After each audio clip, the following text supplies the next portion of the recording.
Hey everyone, here's Mind Health, a simple and free app to help you improve your mental health by identifying and challenging negative thinking patterns. It's based on proven techniques of cognitive behavioral therapy and mindfulness. As you know, the pandemic has brought mental health to the forefront of the conversation, yet a lot of people suffer from mental health problems every day. I've been going to therapy for close to 4 years and I've been practicing cognitive behavioral therapy activities almost daily. One such activity is writing down an automatic negative thought, identifying cognitive distortions in that thought, and then reframing that thought without the distortions. Let's take a look at the app. Here's the app. You can access it on both the desktop and your phone using a link. Mind Health has three main aspects to the app. One is distortions, the second is meditations, and the third is emotions. What are cognitive distortions? They are nothing but faulty thinking patterns. For example, mental filtering, where you look at the negatives of an experience rather than looking at the positives, and you end up either ignoring or downplaying the positives. For example, when you're in a social situation having fun and one of your friends cracks a joke on you, you dwell excessively on that one comment while ignoring all the other enjoyable moments. Let's take a look at how we can rewrite an automatic negative thought in a quick 3-step workflow. You click on the button to rewrite negative thought and you follow the quick 3-step workflow. Note that all of the information that you type is stored locally and none of the information is reaching the servers. You first identify a repeating negative thought that you're having. For example, I have a presentation tomorrow that I think will not go well. So I write, I know that the presentation won't go well. Click on next. Now you have to identify the distortion in this thought. There are a list of distortions that you can read through and understand what each one of them are. So I'm going to take a look at what distortions are there in this thought. For example, I'm thinking very negatively about the situation. So that's mental filtering.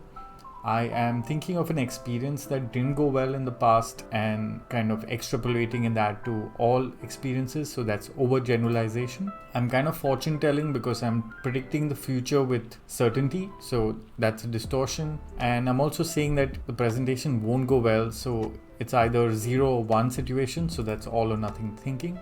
We've identified these distortions in the thought. You can click on next. And then you can rewrite that thought without the distortion. So I'm going to say, I will prepare my best for the presentation to increase the chances that it will go well. So I'm focusing on what's in my control and I'm writing the same thought without any of the distortions. And once you're done with that, you click done. And that's it. You've completed one workflow. You can also repeat this process for a couple more negative thoughts that you're having. Whenever you have the same negative automatic thought, you can remember what you just rewrote. And if you do this process daily, you'll be able to rewire your thinking patterns and it will help you think more positively and more balanced. Let's go back to the main section of the app now. You can see that there are other sections for mindfulness. So you have guided meditations. If you're a beginner, you can look at the beginner section and do these really short meditations. You can also go to the emotions tab and try to understand what kind of emotions that you're feeling at any particular point. For example, under happy, you have multiple different emotions that are linked to it. Key features of the app include that it's free, it's private, there's no user sign-in, there's no user data stored, and there's no download required. You can just access it with a link.